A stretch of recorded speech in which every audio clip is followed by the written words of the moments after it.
any effort by the State Department to brief us on anything that might not be classified or any information, any progress that we could talk about next week that could come out of that?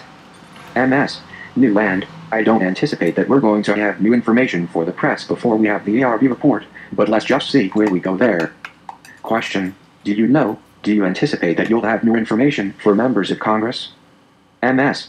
Newland, well, again, they've asked for classified hearings. Question. I understood that. MS. Newland, some of them have been. There are a lot of folks who have been out of town during the period that the Congress was out of session. These hearings and briefings were requested by them now that they're coming back into session, so I can't speak to what different members know and how much different members have followed. Question. Yeah, but, I mean, do you expect Pat Kennedy to get up there and say anything substantially different than what he's already said in public? MS. Newland, I can't speak to what might be spoken about in a classified session. I would guess, Matt, that it's also going to go to issues of intelligence, which we haven't been briefing.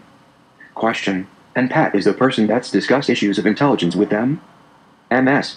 Newland, again, Pat is the Undersecretary for Management.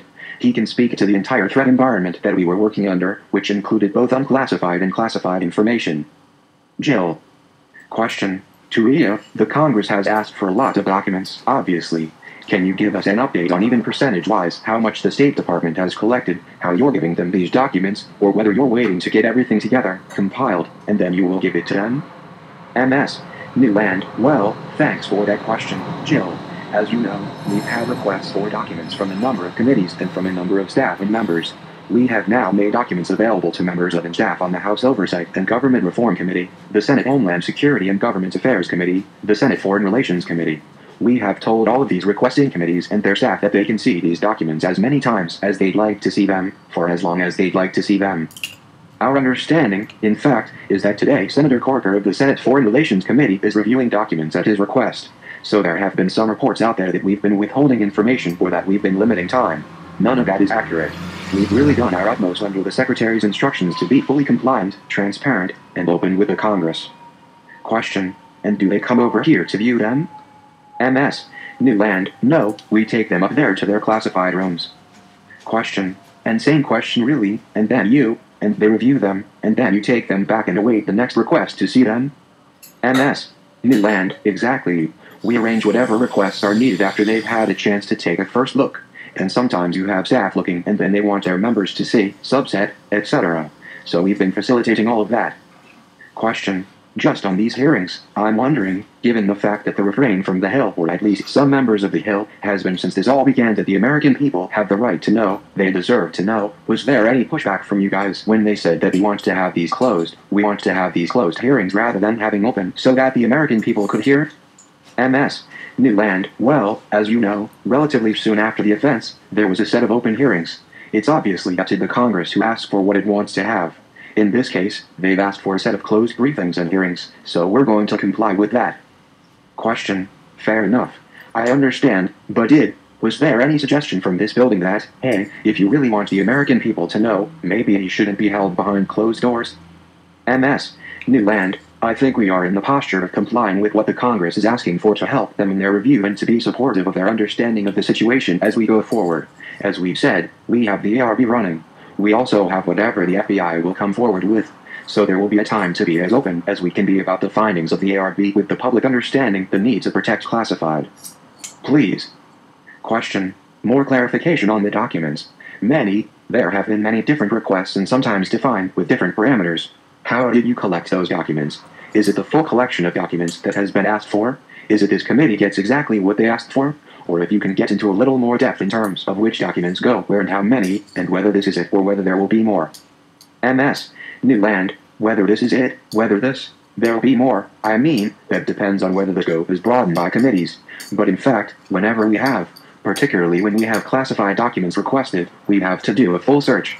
It involves both telegrams, intelligence reports, classified email, all of that kind of thing. And then we meet the requests that the different committees have, that the different staff members have. It's not unusual for a first set of documents to be reviewed and then additional things to be requested. All of that has to be gone through, so it's really specific to the requests as they come in. Question. To Rhea, there are currently Pentagon teams that are studying the situation in Libya to see how best an army, or Libyan army, can be built. Is the State Department involved in any way in these processes, or are you involved in any way in sort of restructuring Libyan security? MS. Newland. Well, first of all, as you know, there is a UN-sponsored effort underway to be supportive to the Libyans. We also have made bilateral proposals. We've had teams, MIL teams, and other teams out there offering support in all of the various categories where we often help transitioning countries, whether it's destruction of excess equipment, whether it's nationalizing the military, whether it is training, all those kinds of things. I think one of the issues, as the Libyans have been clear about, is that in the context of there being an interim government first and then having a relatively protracted period of establishing the current transitional government, they have been loath to make some of the larger structural decisions that would enable us to provide more help. But we are hopeful that, now that they have a fully agreed upon transitional government, that we will be able to do more together to help them meet the security needs of the country and to provide stronger population security. And we're open to doing all of that. Please, Margaret. Question. To Ria, when you're talking about this process, going up to the Hill, delivering these documents, is there a Chief Benghazi point person at state? Who's doing this? It sounds extremely time-consuming. So who is focused on this specifically? MS. Newland. Well, there are a whole bunch of folks who, obviously, have to look at things to ensure that we've been complete. But as has been clear by our public presentations, Under Secretary Kennedy has the line authority for ensuring that we're fully compliant, and obviously, our Assistant Secretary for Legislative Affairs Dave Adams. Andy. Question. You mentioned that Senator Corker is looking at some of this stuff today. Is he the only person up there who's so far gotten hold of any of these documents, or have they gone to other offices as well? Can you tell how many? MS. Newland. I think I just did that about 5 minutes ago. Question. Did you? I'm sorry. MS. Newland. Maybe you slept through that piece, Andy. Laughter. I can do it again. Members and staff of House Oversight and Government Reform, Senate Homeland Security and Government Affairs. Question. Okay. I got that list. So it's actually gone up to all of these folks? MS. Newland. Correct. Correct. Yeah. Question. Okay. That was it. Right. MS. Newland. And again, with members in and out before they came back into session, we now have some members whose staff have seen documents who want to see them themselves, etc. Question. Okay. MS. Newland. Yeah. It's the usual. Question. Victoria, will the Secretary be appearing before the House Foreign Affairs Committee next week? MS. Newland. I spoke to that about 15 minutes ago. Question. Oh, sorry. It's just been posted on their website. MS. Newland. She is traveling next week, as you know. We just put out a message. So she will not appear, but I did give a list, at the top of this, of multiple briefings and hearings where Pat Kennedy will be appearing. Question. So just to make 100% sure, the Secretary is not going to interrupt her trip to come back and testify? MS. Newland. She has a commitment with the Secretary of Defense to the AUSMIN Ministerial. So. Question. And doesn't she also have a commitment with the President to go to certain other countries in the region? MS. Newland. She does. Was that the, okay. Sounds like the President's going to come out, so we can do the rest of this in gaggle format afterwards. Thanks. The briefing paused at 1:08 p.m. and resumed at 1:28 p.m. MS. Newland. Here we go. Friday briefing, round 2. Alright, where were we, guys? Question. Inaudible. Fiscal cliff and the President's plan to avert going over it. Are we done with Libya? MS. Newland. I think we are. Let's keep moving on. Question. Can we go to Iran or, more specifically, Austria? The IAEA says that it's going to have talks with the Iranians on the 13th. What do you see, if anything, as coming out of this? Is this a sign of possible moderation, possible progress? MS. Newland. We've seen these same reports that Iran and the IAEA are going to go back to the table in December. As you know, the IAEA Board of Governors passed a resolution in September, which called on Iran to conclude a structural approach for resolving their outstanding concerns with the IAEA. They had a couple of rounds. They did not have success. So we will see how this round goes. In the past, Iran has been unwilling to do what it needs to do, despite the best efforts of the IAEA. But we commend the IAEA for keeping at it, and we call on Iran to do what it needs to do to meet the international community's concerns. Question. And does this have any bearing on any potential future P-5+1 meeting? MS. Newland. Well, obviously, these two things have been pursued in parallel. We want to see Iran comply with the demands of the IAEA. We also want to see them be more forthcoming and more engaged in the P-5+1 process, so these moving very much in parallel. Question. Right. But I mean in terms of a meeting of the P-5+1. MS. Newland. No. Question. Do you expect one before, after, at the same time? Not necessarily with Iran at the table, but just to, kind of a strategy session? MS. Newland, I think we're still looking at that. What Lady Ashton has said is that her next step, and P-5+1 agrees with this, is that she'll have a phone call with Mr. Jalili following up on the call that her deputy had a couple of weeks ago, and then we'll see from there. But traditionally, we have coordinated in the P-5+1 before seeing the Iranians at one level or another, but I don't have anything to announce today, Matt. Question. Are there any secret talks ongoing directly between the United States and Iran? MS. Newland, no. Question. Yes. Laughter. MS. Newland, for the record, without Matt over me, no, there are no secret talks. Question. There are absolutely no talks, directly or indirectly, going on with Iran? MS. Newland, there are no secret talks. What you see is what you get. Question. Can we move to Syria? Question. Oh, wait. Hold on. What do you mean, what you see is what you get? MS. Newland, meaning? Question. Because we don't see nothing. We see nothing, that we get nothing? MS. Newland, you have all seen when the P-5+1 has sat down with Iran, and I've got nothing else to share with you. Question. Well, that means that you have nothing else to share with us. That doesn't necessarily mean there are no secret talks going on. MS. Newland, I am. Question. What you are saying, that all of these, or that the several reports with dubious sourcing are incorrect. MS. Newland, correct. Correct, they are incorrect. Question. Valerie Jarrett is not running around on the president's behalf, negotiating with the Iranians in Bahrain. Is that what you mean? MS. Newland, as my colleague Tommy Vietor has already confirmed, these reports are ridiculous. There are no Valerie Jarrett talks. Question. Are there? Question. She has no role in the negotiations with the Iranians? MS. Newland, correct. She has no role. Question. Not even inaudible? Question. Aha. Wait a second. She has no role in the direct talks with the Iranians. And you said, no, laughter, but that suggests there are direct talks with Iranians going on. She just isn't part of them. MS. Newland, okay, guys. I think we've done this one. Margaret. Question. Can you give us a readout on the diplomatic response to the event that was reported out by the Pentagon yesterday in regard to the attack on the U.S. drone by Iranian forces? MS.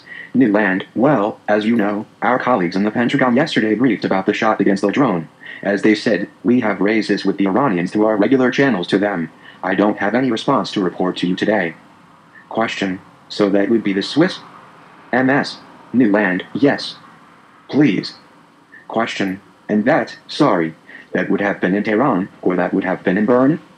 MS. Newland, my understanding is that it's the Swiss mission in Tehran that usually makes the representations on our behalf. All right, moving on.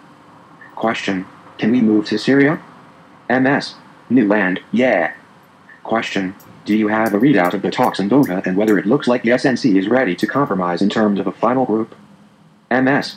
Newland, well, as we've been saying all week, the initial part of this week was SNC talking to itself. Question. Right. MS. Newland, the talks actually didn't begin today until just a couple of hours ago because it's Friday, the traditional day of prayer out in that part of the world. So they really only just gotten started in the larger plenary session, and we are not inside the room, as we've said. But I think we need to give them a little time and space. Apparently, it is very focused, it's very vigorous, and there are a broad representation of groups participating. So that's a good thing, but now we have to see if they can come up with some results. Question. There were some reports coming out of the meeting that specifically the United States and some other countries are not demanding, but really putting pressure on them to leave this meeting with the formation of some kind of new council. MS. Newland, there is not a country represented in international observer status who does not want to see this meeting bring results specifically in the form of a more diverse, broader Syrian opposition leadership structure that is more connected to leaders on the ground, the situation on the ground, and that protects and advances the rights of all Syrians. We all want to see that. We're all putting up pressure on them to do as much as they can and not to miss this opportunity to come together in defense of the Syrian people. Question. Do you want them to stay there until they do? MS. Newland, again, this is their meeting. They've got to make those decisions. But we want to see, and the Syrian people certainly want to see, results. I'd like to also call your attention to the fact that while the Syrian opposition is doing this work on behalf of the Syrian people in Doha, the regime has, nonetheless, intensified its aerial bombing of civilian areas. It seems to be intentionally increasing its targeting of civilians. we are seeing intensified fighting and explosions in neighborhoods all over the country, but particularly in Damascus, including the fact that this fighting is getting closer and closer to government installation. So obviously, even as they attack their own people, the regime is losing more and more control, including in Damascus. Question: I forgot to ask about this yesterday. Did you have any particular reaction to President Assad's interview? MS: Newland, I wasn't asked for reaction, I think. Question: No, it was because I forgot to ask about it. So I'm asking now, do you have any reaction to his comments about him being Syrian, staying Syrian, born in Syria, will die in Syria? MS: Newland, well, you know our view. Our view is that he needs to leave power, he needs to transfer power to a group that can take Syria into the future. That remains our view. He is living in his own parallel universe. Question: Question: Do you support safe passage for him out of the country? MS: Newland, I think I said a couple of days ago that we understand a number of countries have made that offer to him. We haven't seen any openness or willingness on his behalf to do the right thing. Question: That wasn't the question. The question was, do you support safe passage for him to go somewhere to exile? MS: Newland, we're not going to get ahead of a decision by the Syrian people. Again, he hasn't shown any willingness to do that. A number of countries have offered it. We want to get him out of there so we can move on. That said, we also support accountability for him and for everybody else with blood on their hands. Question: But just to put a fine point on it, him staying in Syria, even in a non-leadership or non-political role, is not acceptable. He's got to get out of the country is what? MS: Newland, look, we've obviously said, as most members of the Syrian opposition have said, that it's hard to imagine him staying in the country and not trying to be a spoiler and actually turning over power. Were he willing to have that conversation with his own opposition, that would obviously change the game, but there's no evidence that he's interested in walking that walk. Question: So your stance or your position now is that he has to leave the country and leave power, same as it was with Gaddafi? MS: Newland, let's start with the fact that he's got to leave power. That's the only way we see things moving. Question: Victoria, on the talks in Doha? MS: Newland, yeah. Question: You're saying that they're meeting, you're not in there in the meeting, but how are you kept abreast of what's going on in the meeting? MS: Newland, well, we, like about 15 other countries, have relatively senior representatives there. We are meeting with a broad cross-section of Syrians who want to meet with us and with other countries who are there, so we're hearing about the process that way, and encouraging them to stay at it and get something serious done there. Question: To Rio, there are some reports in the Western media now about growing revulsion, concern, etc., among Syrians about the opposition fighters who are carrying out atrocities as well. Is there any indication that the State Department has that the situation is worsening, that there are more atrocities, more violence on the part of the opposition fighters? MS: Newland, I don't think that we are in a position to really keep a tally here. We're obviously watching with concern reports by any Syrian groups or any international human rights organizations about human rights violations by any side. But I think you've heard the Secretary say for many, many months, we've been saying here, other leaders have been saying that the way the Syrian opposition comports itself in this period will send a signal to the Syrian population about whether they can and should be trusted to lead a democratic transition, that we are all looking for. First and foremost, the Syrian people are looking for respect for international human rights standards, for respect for the rules of war, Geneva Conventions, etc., and the treatment of prisoners, that all eyes are on them. And if they want the Syrian population in all of its colors to trust them and trust that a future without Assad is going to be better, then they need to demonstrate that in the way they comport themselves now and the way they lead into the future. Question: On the humanitarian side of the things, the State Department put out a statement saying that the United States has increased its humanitarian aid by $34 million today at a meeting in Geneva, and this coincided with the UN Office for Coordination of Humanitarian Affairs saying that they think by next year, we could have 4 million people in need of humanitarian aid within Syria. I just wondered what the United States assessment is about this growing humanitarian crisis, particularly with the approach of winter now and these refugees in camps along the borders in various countries. MS: Newland, well, first, to confirm what we put out in our statement that at the monthly humanitarian meeting in Geneva today, the U.S. did announce that our humanitarian contribution to Syrians is being increased by some $34 million, bringing our total up to $165 million. That 16.7 of this is going to UNHCR for winterization support in Jordan, in Libya, 1, in Turkey, 3 million for UNICEF priority needs outside of Syria, 323 for UN food program support in neighboring countries as well, and 6 million for UNICEF inside Syria for health, for relief supplies, 2 million for the World Food Program for logistics and relief supplies inside Syria, and 5.7 million to NGO partners for health, logistics, relief, protection, shelter, and settlements also inside Syria.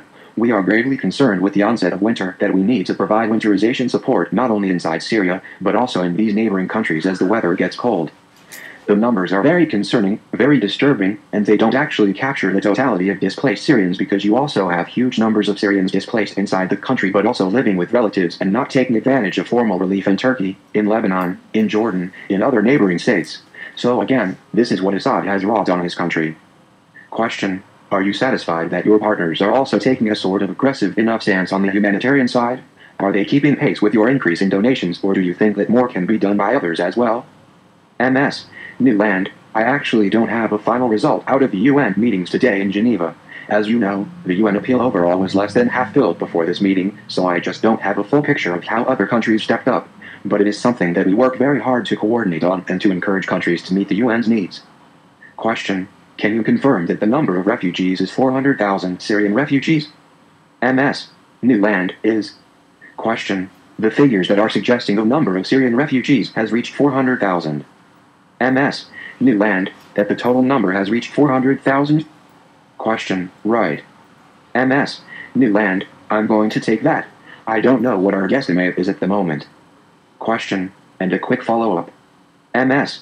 Newland, there are now upwards of 170,000 Syrians in Turkey, 118,000 in Turkish camps. UNHCR's estimate, this is their estimate, and they're in a better position to estimate than we are, is that the total number of Syrian refugees is approximately 408,000 now.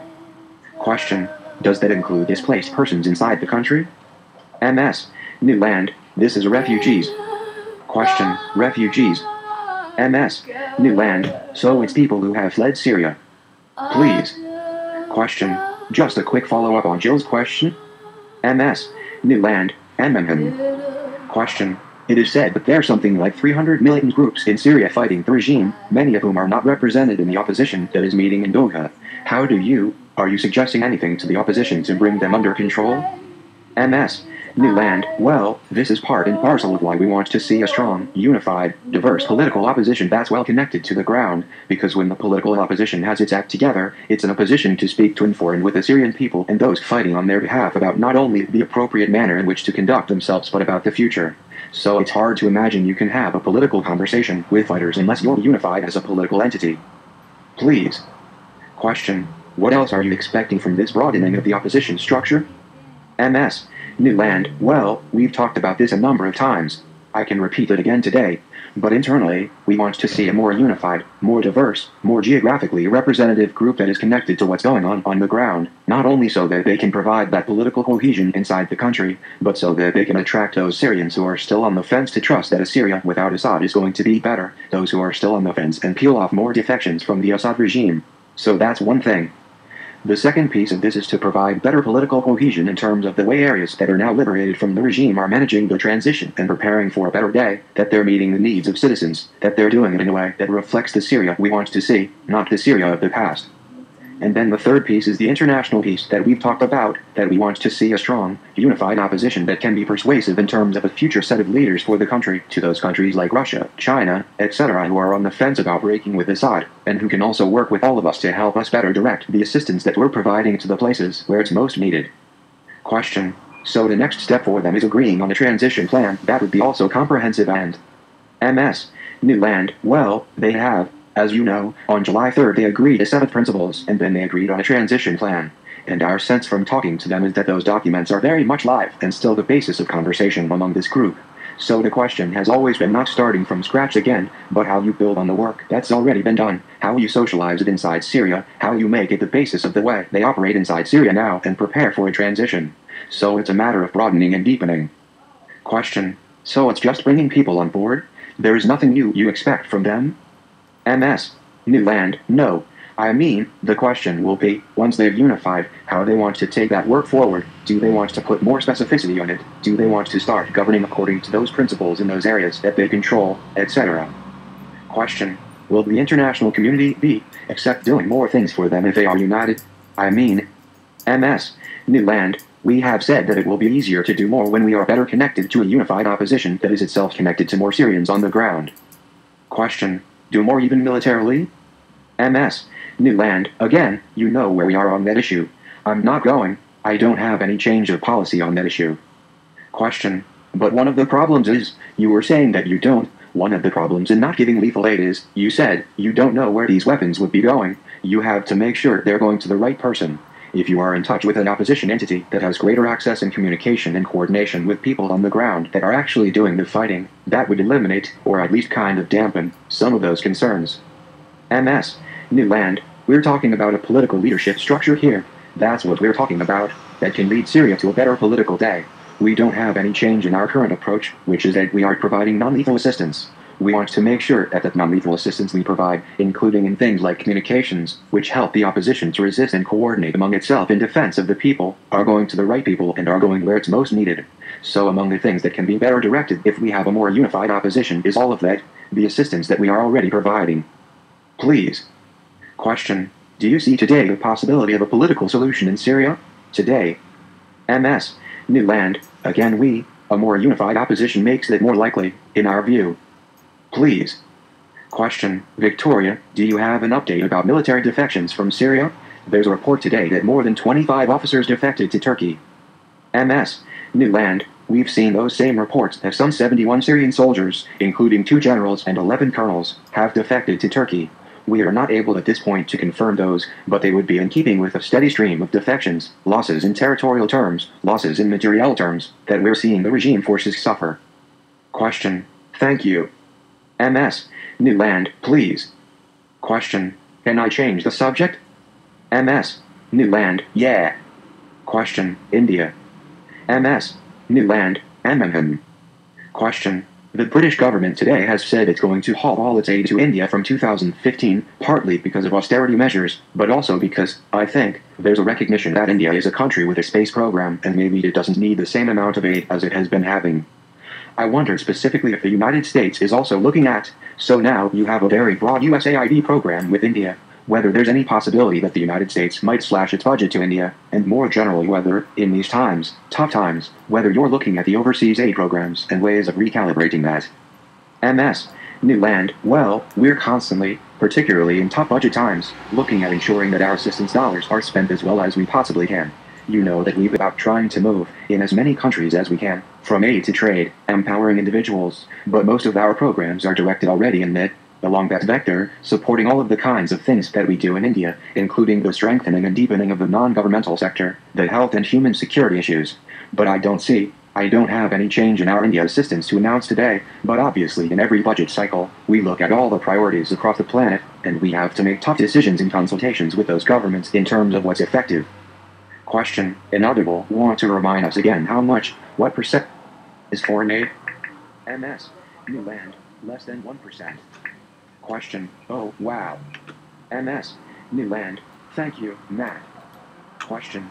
Just one question.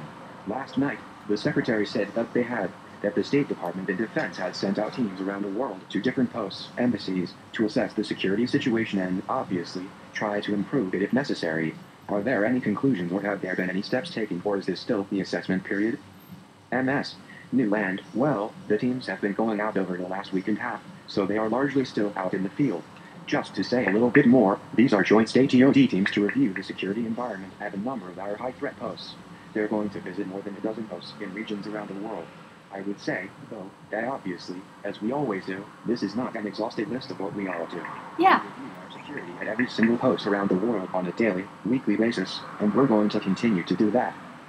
Question. Is that just about, when you say review security, do you mean for diplomats and U.S. facilities overseas, or also the security environment for Americans living overseas? MS. New Land, well, we're looking at the security environment in general, so that means what's going on in the host country nationally in general. As you know, whatever decisions we make about our security posture generally also are reflected in the warnings that we give to American citizens about travel.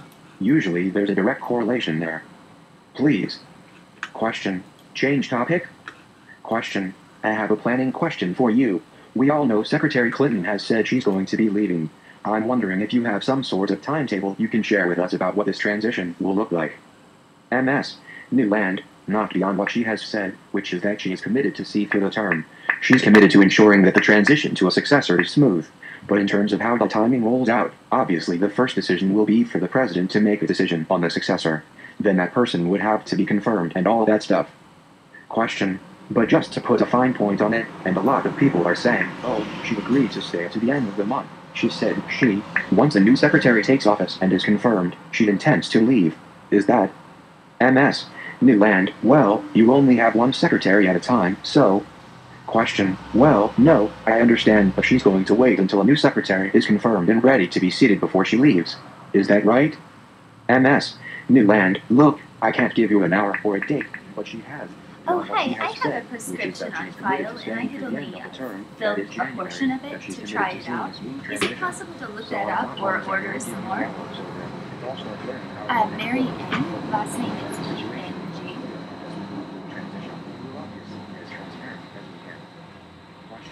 You would expect that to be after the then? Yeah.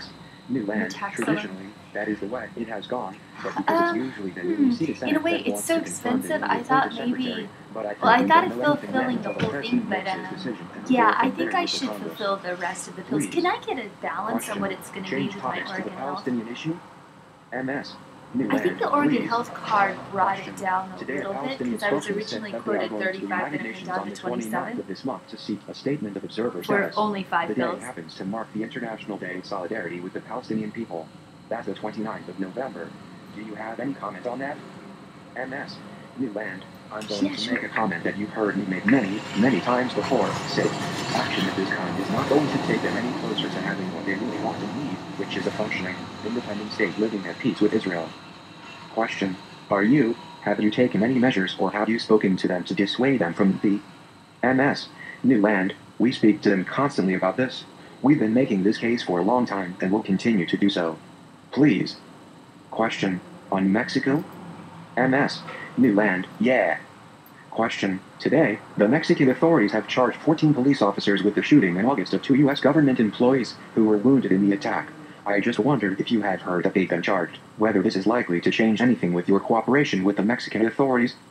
MS. Newland, I hadn't heard that the charging had actually happened. If we have any particular comment on that, we'll get back to you, Joe. But I think you know that we work very hard on both sides of the border when these incidents happen to be prompt and quick in judicial proceedings and being transparent with each other and to try to correct any issues that we have along the border. Question. So you don't foresee any changes in cooperation between the two sides on MS. Newland, no. In general, we continue to enjoy excellent cooperation and we work very hard at it, so... Question. There were reports initially that these two guys were CIA employees. Can you confirm this? MS. Newland, I'm obviously not going to speak to intelligence.